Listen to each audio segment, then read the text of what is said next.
We make oak circles like this, and I started to try to cut them out by hand, and it's extremely difficult. So I made up a jig for the bandsaw. So I'll show you how I did it. So this is the jig that I made. As you can see, it's not the prettiest thing in the world, but it does the job perfectly. I've tried several different ones, and this is the one I settled on in the end. Originally, I made this for my bigger bandsaw, which is a record power again, but it's a BS400, so it's quite big.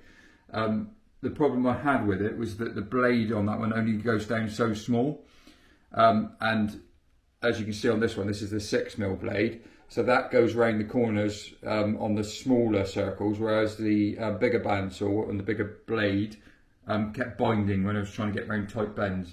So fitted on this bandsaw, it works really, really well. So when I made this jig originally, I put this rail on here, and that rail fits in perfectly into that groove on the BS400. So that gave me exactly where it needed to go.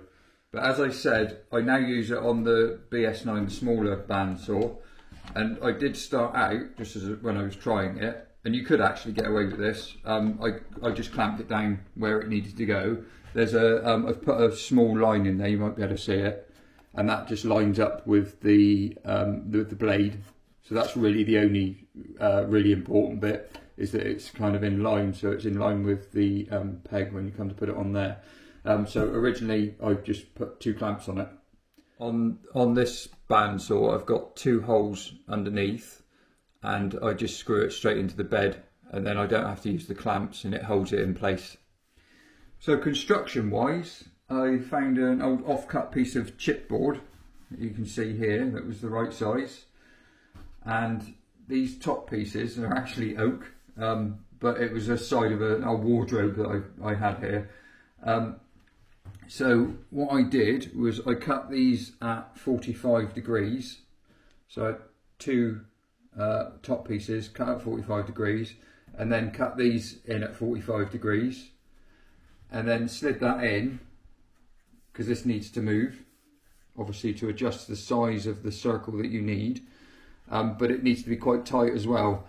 So I cut it, put it in, and then held it in the right place and just screwed these in. It was really simple to make, and I put this screw here just to hold it in place when I've selected the right depth for the circle.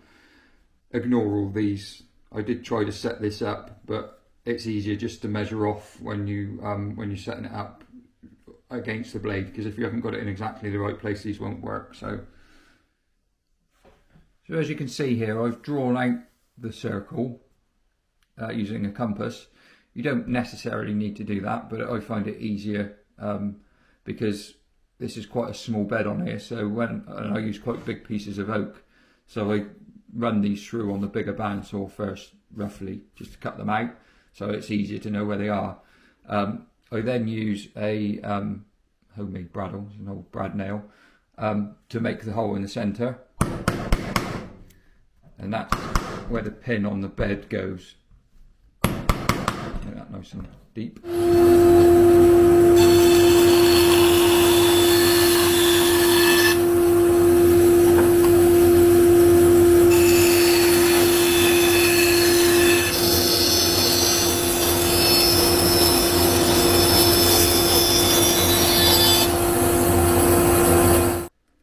So I basically get my ruler and line that up, and then I tap this one in until it's on 5.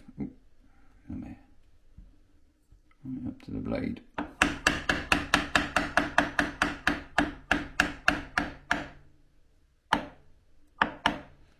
Perfect. When I cut this on the bigger bandsaw, you may have noticed I went right up to the edge here. And you need to do that so you can get that edge right up against the blade. Then obviously when you start turning, it's going to cut in on that line.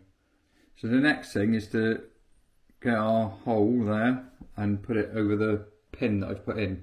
I didn't actually mention the pin, but the pin is a small nail that I've drilled a pilot hole through there, and then obviously nailed it up from underneath.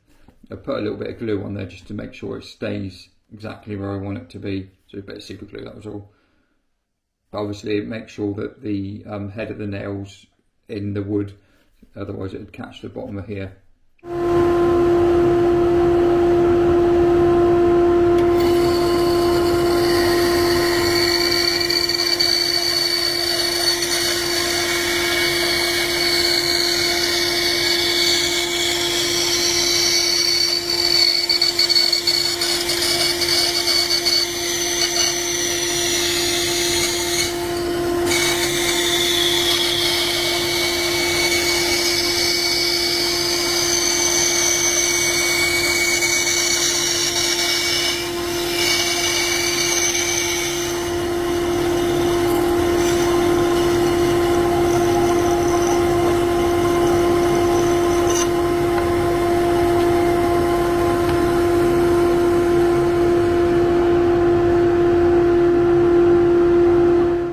So I've got this jet sander, this part of the sander, which comes with this attachment here, which is basically the same as what's on the bandsaw jig.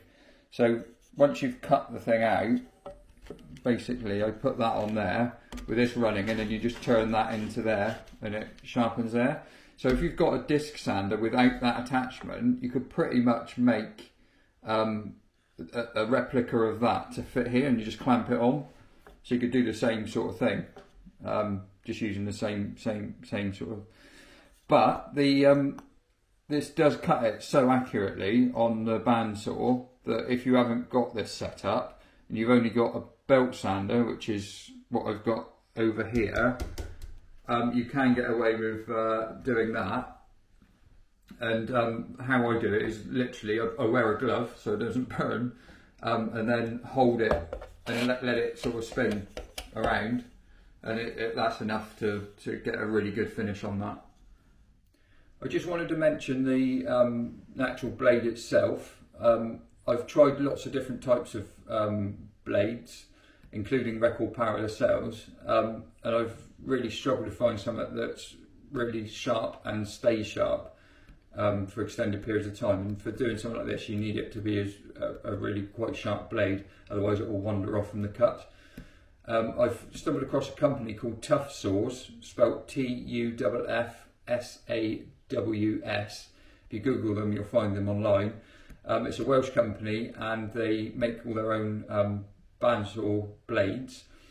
They use high quality steels. They last 6 or 7 times longer than a normal blade, so they're really, really good. I don't use anything else now. Yeah, so give them a go. They're really, really good blades. Thanks for watching. I hope you found it useful. I've got some other jigs that I've made in the past, so I'll do those on future videos, and we'll put those out too. So hopefully they'll be of interest as well. If you liked the video, please give us a thumbs up, and if the content was useful to you, please consider subscribing to our channel. Thanks very much.